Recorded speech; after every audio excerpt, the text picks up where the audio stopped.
আসসালামু আলাইকুম। নিয়মিত বাংলা সংবাদে আপনাদের স্বাগতম। শুরুতেই থাকছে শিরোনাম, এরপর বিস্তারিত।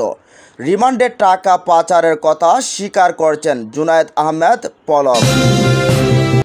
জানিয়ে দেব, রাষ্ট্র কাঠামোই ধ্বংস করে ফেলেছেন শেখ হাসিনা, বলছেন ডক্টর মোহাম্মদ ইউনূস। আরও থাকছে হাসিনার বিরুদ্ধে সারা দেশে একের পর এক হত্যা মামলা। এবং সবশেষ জানিয়ে দেব, ভারতের মুখাপেক্ষী হয়ে বাংলাদেশ চলবে না। এতক্ষণ শুনছেন সংবাদ শিরোনাম, এবার জানুন পুরো বিস্তারিত। রিমান্ডে মুখ খুলতে শুরু করেছেন সাবেক ডাক, টেলিযোগাযোগ ও তথ্য প্রযুক্তি প্রতিমন্ত্রী জুনায়েদ আহমেদ পলক। তার জবানিতে বেরিয়ে আসছে দেশের সব প্রভাবশালীদের নাম, তবে নিজের সম্পৃক্ততার বিষয়টিও আড়াল করে পুরো দায় চাপানোর চেষ্টা করছেন একটি সিন্ডিকেটের উপরে।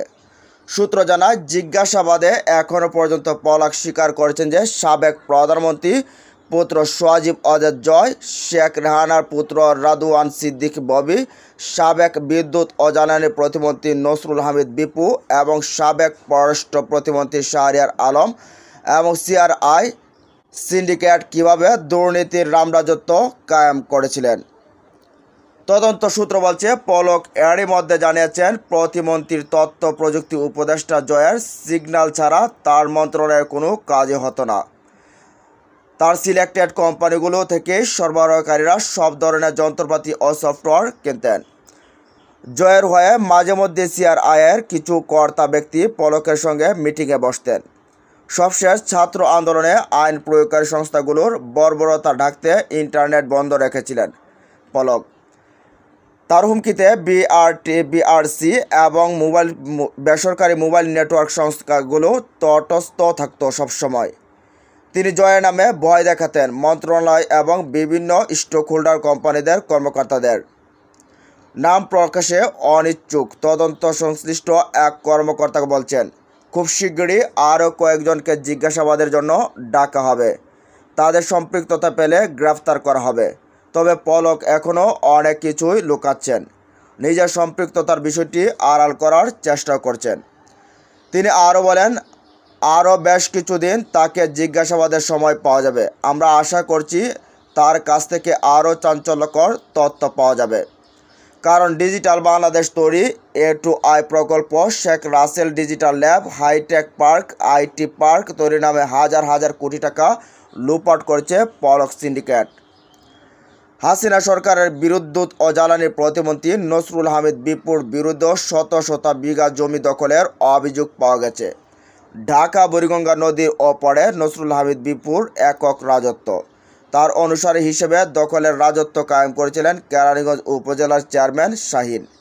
আর প্রতিমন্ত্রী নসরুল হামিদ বিপুর হয়ে টাকা দেন দরবার করতেন তার সাবেক এপিএস জসিম। রাজধানীর গুলশানে এপিএস জসিমের অফিস। কেরানীগঞ্জে কারো জমি বা সম্পত্তির উপর নসরুল হামিদ বিপুর লোকজনের কুনজর পড়ে ভুক্তভোগীরা ছুটে যেতেন জসিমের কাছে। সেখানে মোটা অঙ্কের টাকা দিয়ে কেনা কোনো মতে জমি বা সম্পত্তি রক্ষা করতেন। আবার অনেকেই সেই চেষ্টাকেও ব্যর্থ হয়েছেন। কেরানীগঞ্জের ইট ভাটার ব্যবসা থেকে শুরু করে মিল ফ্যাক্টরি ও ডেভেলপারের ব্যবসা করতে গেলেই নসরুল হামিদ বিপুর অনুমতি লাগত।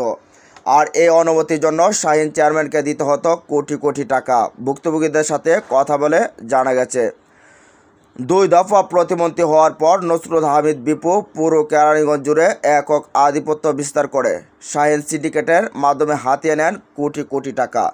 জ্বালানি ও বিদ্যুৎ সেক্টরের হাজার হাজার কোটি টাকার বাইরেও তিনি এই সিন্ডিকেটের মাধ্যমে কয়েক হাজার কোটি টাকা বিদেশে পাচার করেছেন। এদিকে কূটনৈতিকদের ব্রিফিংয়ে ডক্টর মোহাম্মদ ইউনূস, রাষ্ট্র কাঠামোই ধ্বংস করেছে হাসিনা।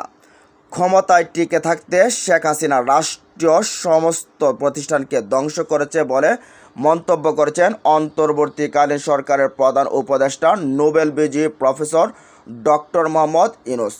তিনি বলেন, আমি যখন দায়িত্ব গ্রহণ করেছি তখন দেশের অবস্থা অত্যন্ত করুণ। ক্ষমতায় থাকার জন্য স্বৈরাচার শেখ হাসিনা সব প্রতিষ্ঠানকে ধ্বংস করেছে। বিচার বিভাগের ভঙ্গুর অবস্থা, গণতান্ত্রিক অধিকারকে 15 বছর ধরে দমনের মাধ্যমে খর্ব করা হয়েছে। নির্বাচনে ব্যাপক কারচুপি হয়েছে, নতুন প্রজন্ম বুঝছাড়াই বেড়ে উঠছিল। রাজনৈতিক পৃষ্ঠপোষকতায় ব্যাংক লুট করা হয়েছে। ক্ষমতার অপব্যবহার করে দেশকে কোষাগার শেষ করা হয়েছে। গতকাল রাজধানীর হোটেল ইন্টারকন্টিনেন্টালে বাংলাদেশে নিযুক্ত বিভিন্ন দেশ ও সংস্থার কূটনীতিকদের ব্রিফ করার সময় তিনি এসব কথা বলেন। এ সময় যুক্তরাষ্ট্র, ইউরোপীয় ইউনিয়ন, যুক্তরাজ্য, চীন, ভারতসহ বিভিন্ন দেশের রাষ্ট্রদূত, হাইকমিশনার সহ জাতিসংঘ এবং বিভিন্ন সংস্থার প্রায় 50 জন মিশন প্রধান যোগ দেন। ছাত্র জনতার আন্দোলনকে দ্বিতীয় বিপ্লব হিসেবে অবহিত করে নোবেল বিজয়ী প্রফেসর ডক্টর মোহাম্মদ ইউনূস বলেন, লাখো জনতার অভ্যুত্থানে চরম স্বৈরাচারী শেখ হাসিনার দেশ ছেড়ে পালিয়ে গেছে, কিন্তু যাওয়ার আগে নিরাপত্তা বাহিনী এবং শেখ হাসিনার ছাত্র সংগঠন স্বাধীনতা যুদ্ধের পর দেশের ইতিহাসে সবচেয়ে জঘন্য বেসামরিক হত্যাযজ্ঞ চালিয়েছে। ছাত্র আন্দোলনের সময়ে যে হত্যাকাণ্ড হয়েছে সেটি পূর্ণ ও নিরপেক্ষ তদন্ত করার জন্য জাতিসংঘের নেতৃত্বকে স্বাগত জানিয়েছে প্রধান উপদেষ্টা। তিনি বলেন, কিছুদিন আগে জাতিসংঘের মানবাধিকার প্রধান ভলকার তুর্কের সঙ্গে আমার কথা হয়েছে। সংগঠিত হত্যাযজ্ঞের নিরপেক্ষ ও বিশ্বাসযোগ্য তদন্ত চাই আমরা। এর জন্য জাতিসংঘের তদন্তকারী দলকে আমরা সব ধরনের সহায়তা দেব। ছাত্রদের অনুরোধের প্রেক্ষিতে তিনি দায়িত্ব নিয়েছেন জানিয়েছেন ডক্টর ইউনূস। বিদেশিদের বলেন, আমি যখন দায়িত্ব গ্রহণ করেছি তখন দেশের অবস্থা অত্যন্ত করুণ। এখন ক্লোজ টু নর্মালিটি এসেছে। পুরোপুরি স্বাভাবিক অবস্থায় ফেরানোই অন্তর্বর্তী সরকারের এখনকার প্রায়োরিটি। প্রধান উপদেষ্টা বলেন, বিগত সরকারের কারণে দেশে দুর্নীতিতে ছেয়ে গেছে। সর্বত্রই অনিয়ম আর দুর্নীতি, সবকিছু নতুন করে শুরু করতে হচ্ছে। এটা ঠিক করতে কিছুটা সময় লাগবে। তিনি বলেন, আশা করি নতুন বাংলাদেশ তৈরিতে সকলেই পাশে থাকবেন। অন্তর্বর্তীকালীন সরকারের প্রধান উপদেষ্টা বলেন, এই সরকারের অগ্রাধিকার হলো আইন শৃঙ্খলা বাহিনীর দ্বারা সমাজে শান্তি ফিরিয়ে আনা। দুর্নীতির কারণে দেশের সব প্রতিষ্ঠান সব শেষ হয়ে গেছে। বিচার বিভাগ ভেঙে পড়েছে। দীর্ঘ সময় ধরে গণতান্ত্রিক অধিকার ক্ষুণ্ণ করা হয়েছে। পাতানো নির্বাচন করা হয়েছে। ভোটাধিকার থেকে বঞ্চিত করা হয়েছে তরুণ সমাজকে। রাজনৈতিক ছত্রছায়ায় ব্যাংক ডাকাতি করা হয়েছে। এসব সংস্কার করার পরে আমি নতুন গণতান্ত্রিক নির্বাচনের জন্য ব্যবস্থা করে দেব। এদিকে গণহত্যাসহ নির্বিচারে গুলি করে হত্যার অভিযোগ সাবেক এমপি, মন্ত্রী ও প্রশাসনের অনেক কর্মকর্তাই আসামি। হাসিনার বিরুদ্ধে সারা দেশে একের পর এক মামলা। গত 5 আগস্ট ছাত্র জনতার অভ্যুত্থানের মুখে পদত্যাগ করে দেশ ছেড়ে পালিয়ে যান শেখ হাসিনা।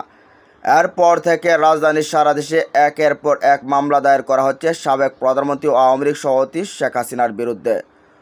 গণহত্যা, পুড়িয়ে মারা, হেফাজতে ইসলামের সমাবেশে নির্বিচারে গুলি, কোটা আন্দোলনকারী শিক্ষার্থীদের গুলি করে হত্যা ও সাবেক প্রধানমন্ত্রী বেগম খালেদা জিয়ার গাড়িবহরে হামলাসহ নানা অভিযোগ আনা হচ্ছে এসব মামলায় সাবেক মন্ত্রী, এমপি ছাড়াও প্রশাসনের দুর্দান্ত প্রভাবশালী অনেক কর্মকর্তার নামও আসামির তালিকায় রয়েছে।